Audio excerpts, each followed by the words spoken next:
Olá! Hoje a gente vai mergulhar num texto de milhares de anos, mas que tem umas ideias sobre justiça econômica que, olha, soam incrivelmente radicais até para os dias de hoje. A gente está falando de Deuteronômio, capítulo 15, e de um verdadeiro projeto para uma sociedade baseada na compaixão. E tudo começa com este número aqui, 7. No antigo Israel, o 7 não era só um número, era tipo o ritmo da vida, do descanso e, como a gente vai ver, da própria economia. Mas o que ele significava na prática? Significava um recomeço. É isso mesmo.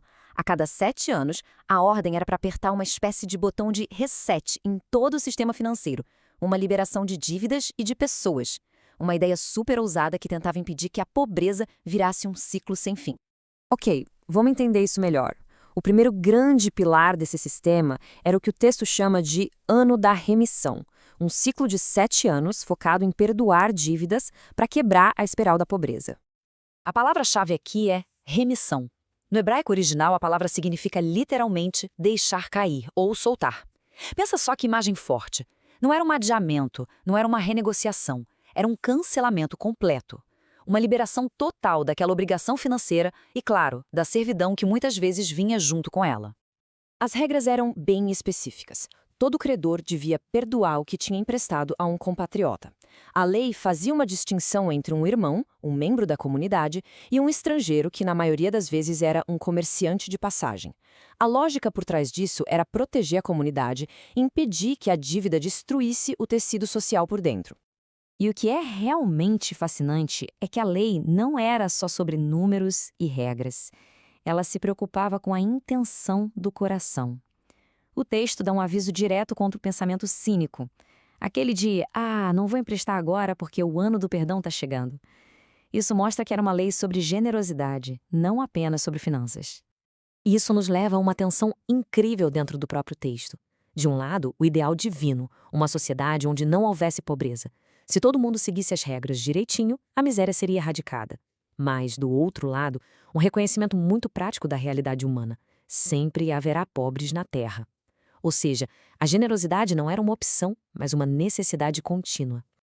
Agora vamos para a segunda parte, para ver como essa ideia se desenvolve.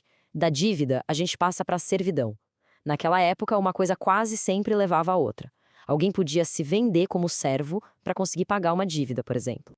Só que a servidão ali era regulada para proteger a dignidade da pessoa. Na prática, era quase um contrato de trabalho com prazo definido.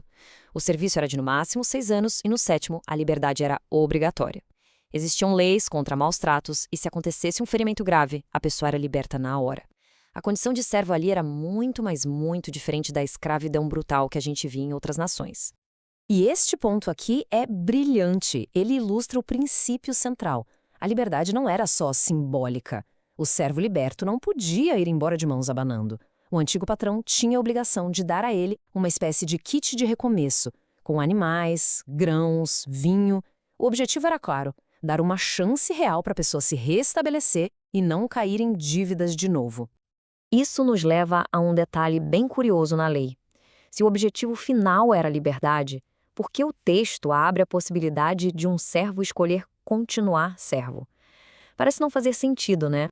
A resposta estava no afeto e na segurança.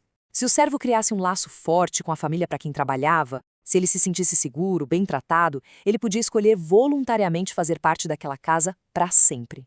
Era uma escolha baseada em amor e lealdade, não em força, e era oficializada como uma cerimônia pública.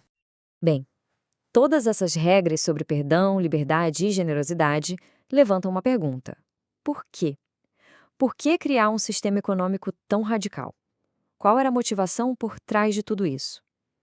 A resposta está em algo que a gente pode chamar de princípio da memória.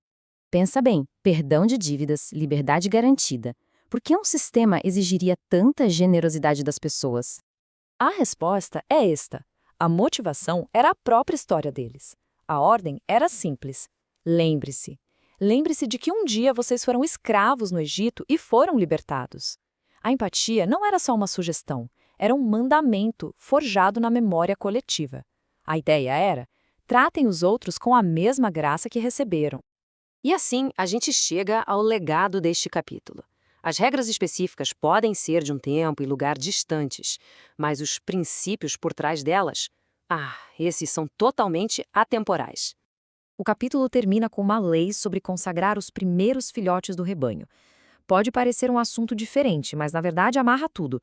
Era um jeito de lembrar sempre que a prosperidade não era algo que eles geravam sozinhos, mas sim uma bênção. E se tudo vem de uma fonte maior, compartilhar com os outros não é perda, é um ato de gratidão. Então, para a gente resumir, Deuteronômio 15 nos apresenta um modelo de sociedade construído sobre justiça social, compaixão na prática e prevenção da pobreza sistêmica. Ensina que a liberdade vem com a responsabilidade de ser generoso e que essa generosidade não é um peso, mas uma resposta natural à bênção recebida. A base de todo esse sistema era a memória da libertação que eles viveram. E isso deixa uma pergunta no ar, uma pergunta que ecoa até hoje. Se a liberdade daquele povo exigiu que eles construíssem uma sociedade de compaixão, o que a nossa liberdade exige de nós?